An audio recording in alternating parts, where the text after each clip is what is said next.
So why drink wine? Why bother with that at all? I mean, it's just booze, isn't it? It's another alcohol. I mean, why not just choose something that's cheaper, simpler, easier, not so complicated? And will wine make me fat? Well, I'll get back to that one. But the reason I think we should bother with wine and drink wine is that it is actually more than an alcohol. Well, firstly, we've been making wine for millennia as humans, about 6,000 years. It's a pretty long time. I think beer is maybe a little bit older or similar. So we've been doing it for quite some time. There's little berries on the vine, which is like a Mediterranean weed. The people of 6,000 or so years ago, they looked at it and for some reason they stopped just eating it fresh and they let it ferment a little bit, and the juice turned into alcohol, and they realized it was even better for their sense of humor to have it as a fermented juice. So there we go, that's wine essentially. And the thing about wine now is that it's planted throughout the world and it's in very, very pretty places. And often with wine, you'll find there's more to it. Through learning about wine, you learn about the culture of a place, you learn about the humans, you learn about the stories of a space, you learn about the food, particularly of a region. Wine is a gateway into all of those areas. That's why I love wine. I think it's in a sense, what's in that bottle isn't just juice. It's trapped stories, it's trapped seasons, it's trapped energy of life.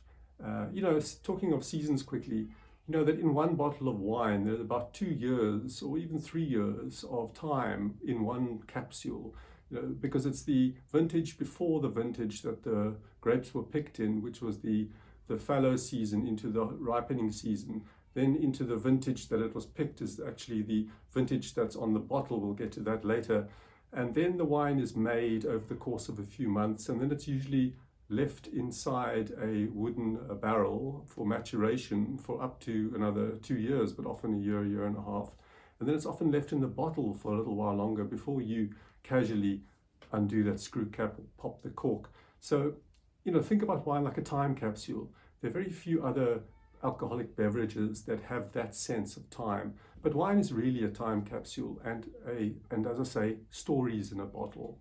That for me is the primary reason to love wine. And secondarily, wine and food.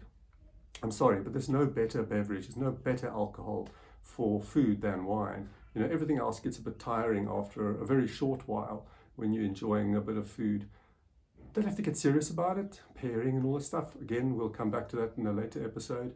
But wine, the acidity in wine, the freshness in wine, the fruity flavors in wine, it really matches food. It forms a beautiful balance, people like to call it the dance of wine and food, the romance of it. Of course, and wine is romantic, let's not forget about that.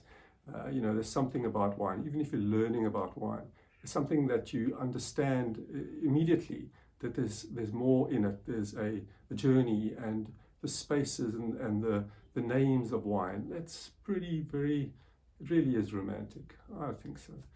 So, will wine make me fat? It all depends on how much of that food you eat while you're enjoying your wine. No more than any alcoholic beverage. Sorry, they do put in a few kilojoules, but nothing to be too concerned about.